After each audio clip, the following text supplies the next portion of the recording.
I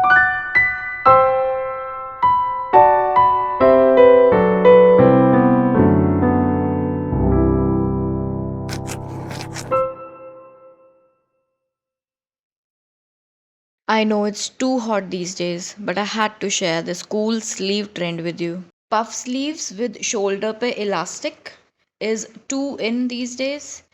ऐसे top को आप on the shoulder end of the shoulder दोनों स्टाइल में पहन सकते हैं।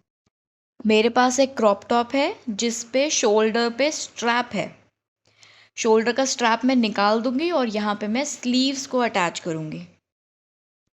स्लीव्स पे ध्यान देने से पहले हम टॉप पे ही ध्यान देंगे। दो मेजरमेंट्स हमने साइड में लिख के रख लेनी है। पहला है आर्म होल।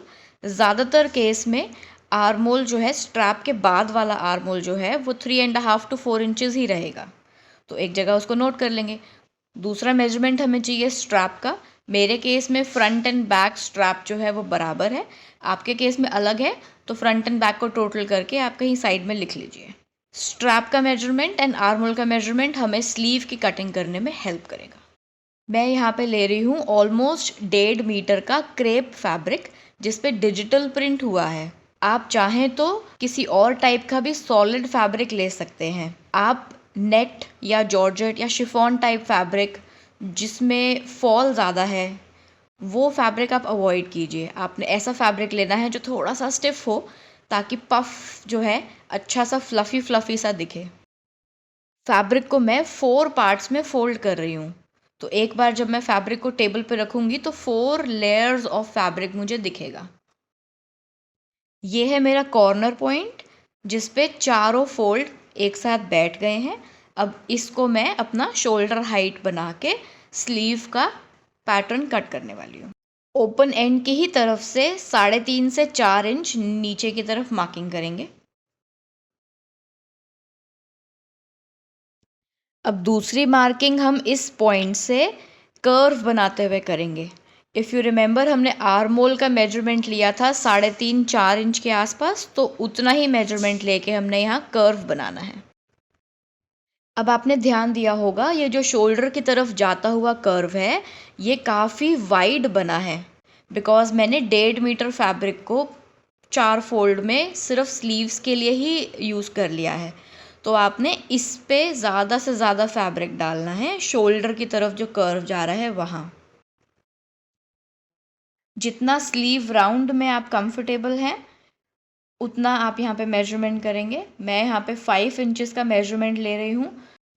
अब ऑलमोस्ट 8 या 9 इंचज़ मैं ऊपर की तरफ जाऊँगी, कीपिंग 5 इंचज़ का विड्थ ऊपर तक।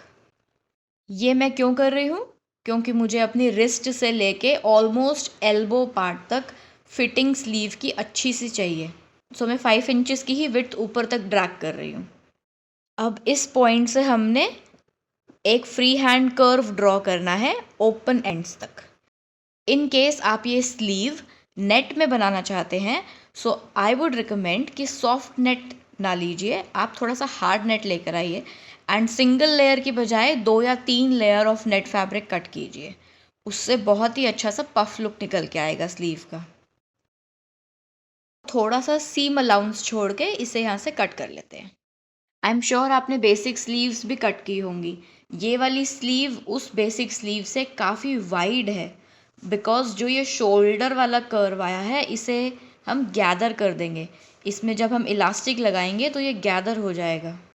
कतरन फैब्रिक जो वेस्ट हो गया था स्लीव्स काटने के बाद, उसमें से हम बायस स्ट्रिप्स निकाल लेते हैं।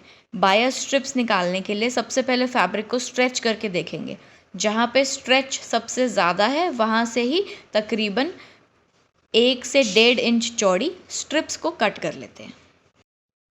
फैब्रिक को मल्टीपल फोल्ड्स देके आप कॉम्पैक्ट साइज़ का कर सकते हैं ताकि सिज़र कम चलानी पड़े।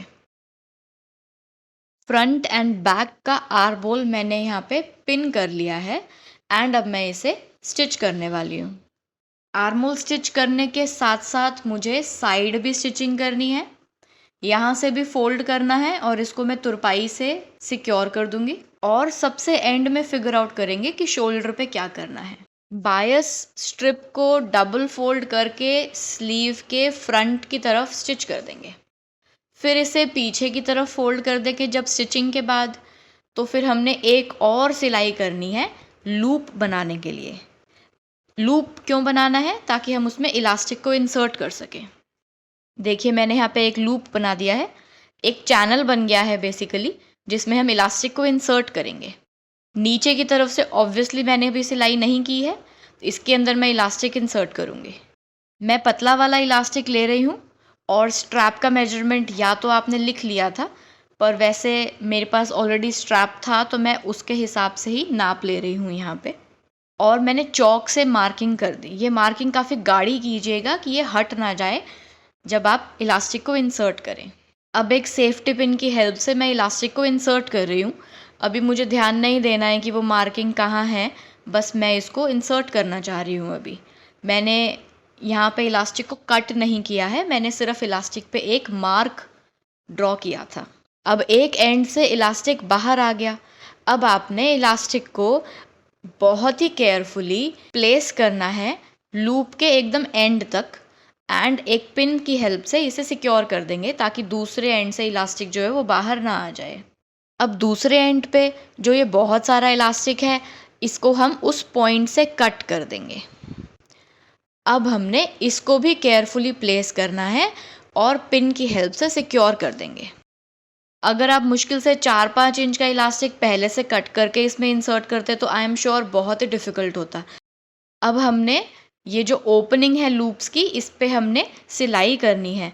या तो आप ये एक्स्ट्रा फैब्रिक अंदर की तरफ फोल्ड करके तुरपाई भी कर सकते हैं, या आप मशीन से एक स्क्वायर सा बना के अच्छे से लॉक कर सकते हैं इसको, ताकि इलास्टिक जो है वो बिल्कुल भी हिले ना और सिक्योर हो जाए।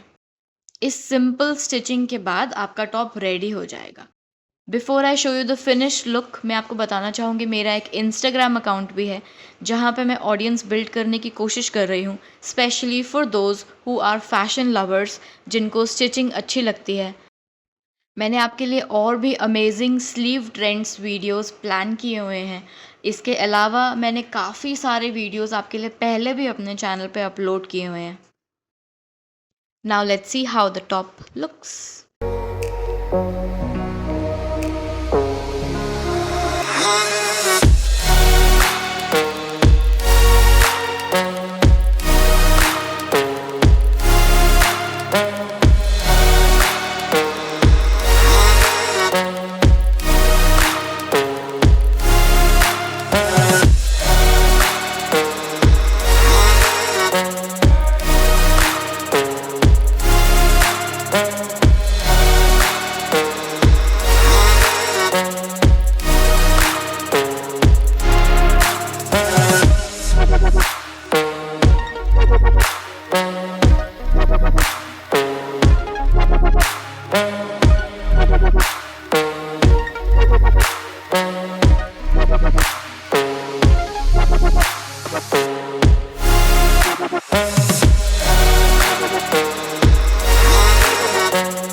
आई होप आपको मेरे एफर्ट्स अच्छे लग रहे होंगे। I really need your support.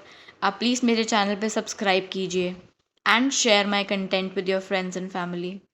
अगर आपके पास भी कोई DIY रिक्वेस्ट है मेरे लिए, तो प्लीज़ मेरे साथ इंस्टाग्राम पे शेयर कीजिए। I would love to help you. Thanks for watching.